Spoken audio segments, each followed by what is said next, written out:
I said, God, what if I stop being 6'9"? How am I gonna fend for my family? Are you happy that I heard this quote one time from this guy, George Mueller. He's a famous Christian from a couple hundred years ago. He said, if you're not content with the amount of money you have in your bank account, you would never be content with double the amount of money in your bank account. And it's interesting that there's a story in Luke chapter 16 where Jesus talks to this man, a rich young ruler.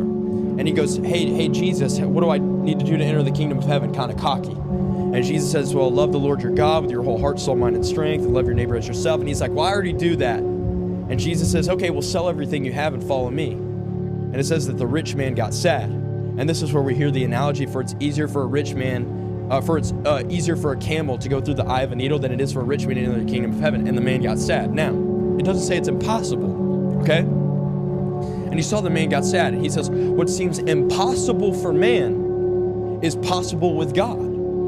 That's what he says. So think about this. There is no such thing as scarcity in the kingdom of God. Now, that doesn't mean when you're becoming a Christian that you're going to be some rich millionaire, billionaire. God trusts people with money. For example, I had a coworker I used to work with years ago who didn't believe in Jesus, but he said, well, if God gives me money when I pray, then I'll believe in him. And he never got money. But he was a bad steward with money. No, he couldn't be trusted with money. Why would God give him money if it would just crush him? You know what I mean? And he said, oh, God's not real because he's not giving me money.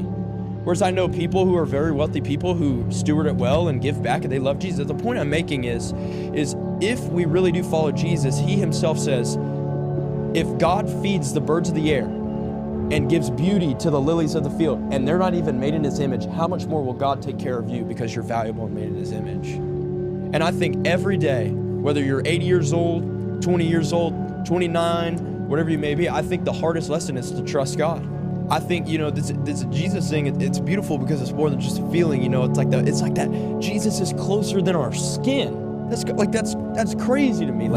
He can be in us, he can lead us, and he loves us, and he doesn't just want to shower us in the feeling of love. He wants to transform us with his love. It's like I don't clean myself up before I go to the shower. I get clean in the shower.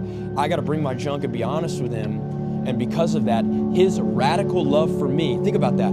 God knowing every nasty thing Danny has done. Everything. And he lavishes his love on you and says, let my love be poured out for you. Because that's what the cross was. That's what his death and resurrection was mad love, because he knew that was the only way we could be with Jesus in heaven was if he died. That's the most radical explanation of love. People think love is sex, the feeling you get when you smoke, do drugs, you get the it's that booze. unconditional love.